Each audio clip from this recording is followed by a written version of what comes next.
Hi Sagittarius! Welcome pa sa ating channel. This is Jav at ito inyong Daily Gabay Tarot Reading. Kung naka-resonate kayo, comment down. Kung hindi kayo naka-resonate, ibigay niyo po sa iba kasi general reading po ito. This is for you, Sagittarius.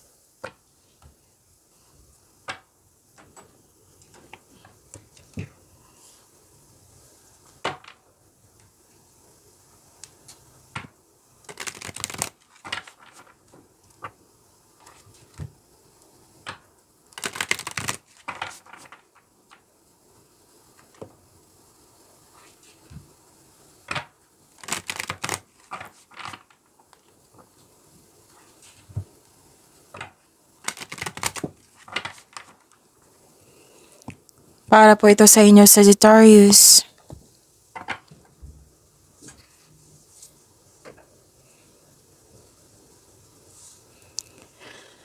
Maraming salamat po sa inyong patuloy na suporta at maraming salamat din po sa mga hindi nag-skip ng ads. Gamitin ang reading na ito bilang gabayin lamang sa mga hindi pa subscribe na po kayo. At click bell notification para malaman nyo na may bago tayong video. Para sa mga gustong magpa-reading, comment po kayo ng personal reading. Again, comment kayo ng personal reading and check my reply sa comment section.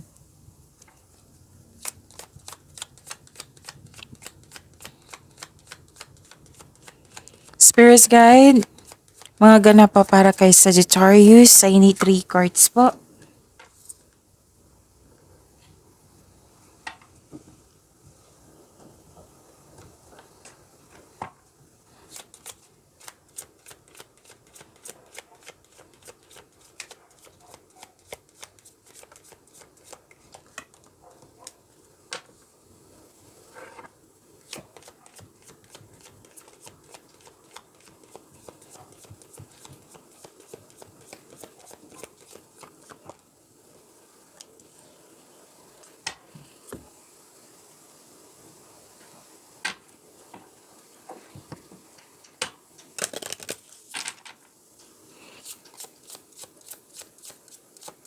Spirits Guide, Angels, Archangels, Guardian Angels, message pa para kay Sagittarius.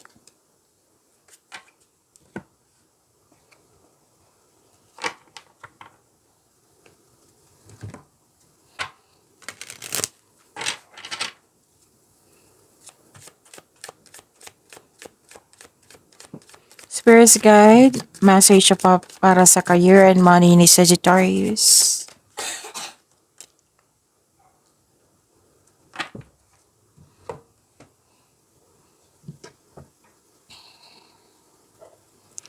Sagittarius, may malaking influence ng isang lalaki sa araw na ito and wow!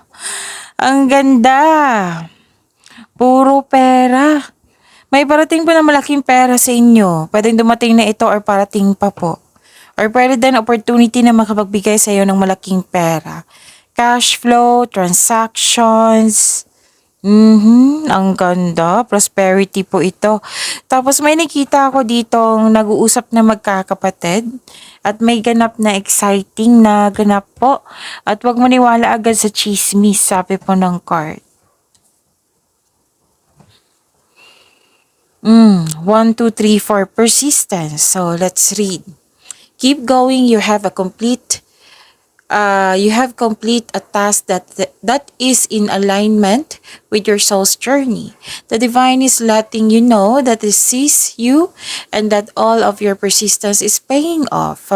You are being acknowledged. Wow.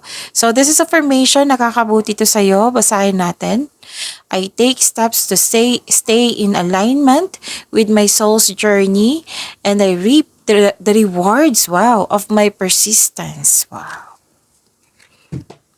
And duality. So, sa career and money nyo, maaring kasamahan nyo to sa trabaho or may pwedeng regarding to sa money din. Kasi may dito, nagbigay ka ng tiwala sa isang tao na hindi dapat.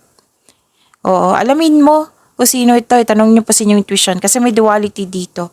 Do not forget about the dual nature of people. Don't lose your vigilance.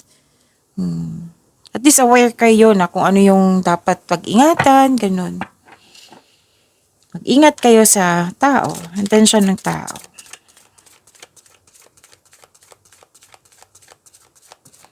Spirits, guide, angels, work angels, guardian angels, message pa para kay Sagittarius.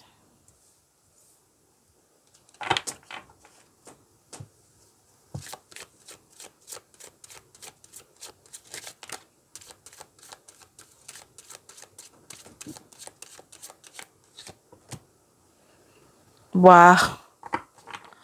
Oh, Sagittarius.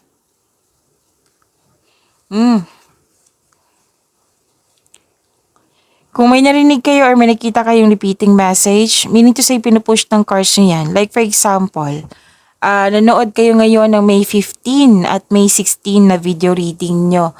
Tapos may napansin kayo na repeating message. Yan po yung pinupush ng cards nyo na kailangan nyong bigyan ng atensyon, solusyon at aksyon kung maaari po. So ano yung energy ni Sagittarius?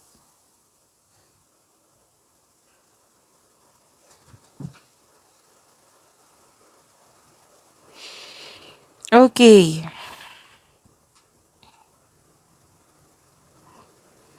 Nakikita ko dito na nagkaroon po ng paghihintay. Pwede din, kasi kailangan ng ano dito paghahanda. Mukhang hindi pa kayo gumagawa ng plano. Oo. May disconnection din dito sa isang tao. Tapos itong mga nangyari ngayon na hindi mo nagustuhan, like yung delay, or pwede may tutusin yung sa inyong plano, or hindi ginawa, walang action sa plano. Oh. So, yan yung delay. So, it may be frustrating or disappointing yung mga nangyari. Pero, kailangan mo itong pagdaanan kasi part ito ng iyong learning journey. So, ang kailangan po ngayon, maging flexible kayo at maging mapagpasensya po. Yan yung assignment nyo. Maging flexible at maging habaan ng pasensya. And you have good fortune, wheel of fortune. Ang ganda. See that? This is angel of destiny. Magiging maayos din ng lahat. Yes, for sure. So, kung may problema, magiging maayos na lahat. Okay? Kung may concern, magiging maayos na lahat. Kasi this is change of cycle. This is completion of cycles. Cycles, changes. This is fate. And kitang-kita ko yung happiness mo dito. This is destiny. This is good luck and good karma. So, may changes na darating or blessings. Kasi may completion of cycle. You have strength in new beginning. The cycle restarts. So, dito tayo mag-focus sa mag-control nyo. Huwag kayo mag-focus sa hindi nyo mag-control. Bale, let go muna. Ganun. So, this is a blessings. This is good fortune. Opportunities din ito. Pwedeng job opportunity or unexpected wealth. Financial stability. Ganun. Like for example, kung gipit ka ngayon, magiging okay na. May pera ka na. Kasi may parating na malaking pera dito. Diba? Kung jobless ka ngayon, may unexpected job opportunity na hindi mo inasahan talaga. So, nag-clarify po siya dito na may malaking pera talaga na marireceive nyo. Pwedeng dumating na ngayon or parating pa. Dito lumabas siya sa Oracle cards siya sa Tarot cards. So, claim nyo po. Kung hindi kayo nagkaroon ng pagkakaunawaan sa isang tao, magiging maayos na ngayon. Yan, you're moving from a painful cycle to happiness. Happiness po. So embrace the new situation, ang ganda.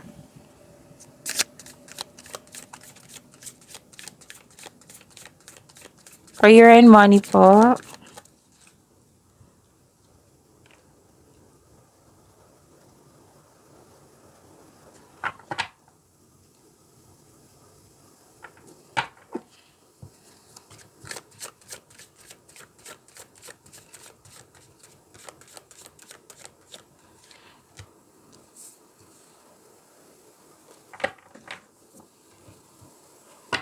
So, sa career and money nyo po, nakikita ko dito na may nagkasundo, commitment, deal, pwedeng business partnership, pwedeng may magbigay ng tulong sa iyo.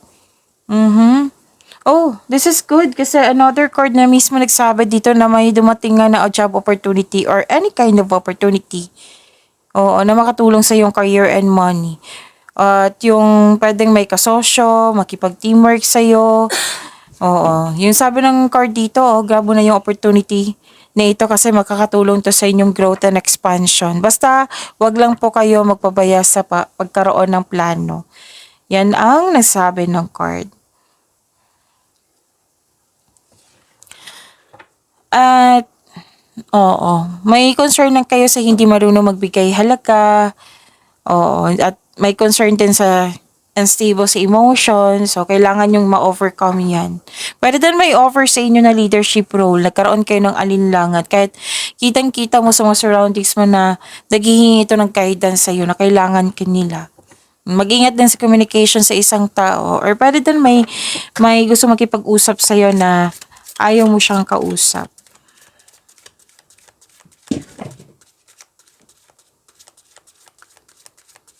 Spirits guide, love life, self-love, partnership, and romance.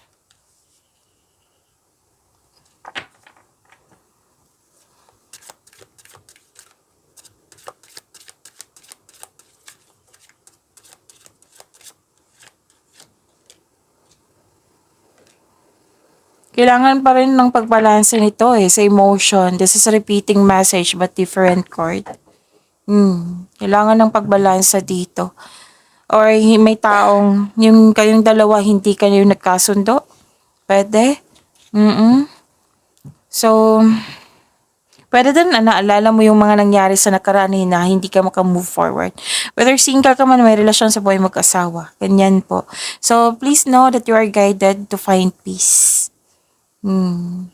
Kailangan mo lang maging matapang, maging confident. Kasi kitang-kita ko dito na panghinaan kayo ng loob nang dahil sa disconnection sa isang tao or hindi kayo nagkasundo. So, have strength. Yung be confident. Huwag kayong sumuko. So, the advice is, have faith in the universe, face your fears with self-confidence and courage. Pag-imanin niyo po yung blessings sa binigay sa inyo. Sagittarius, see you tomorrow. Maraming salamat po.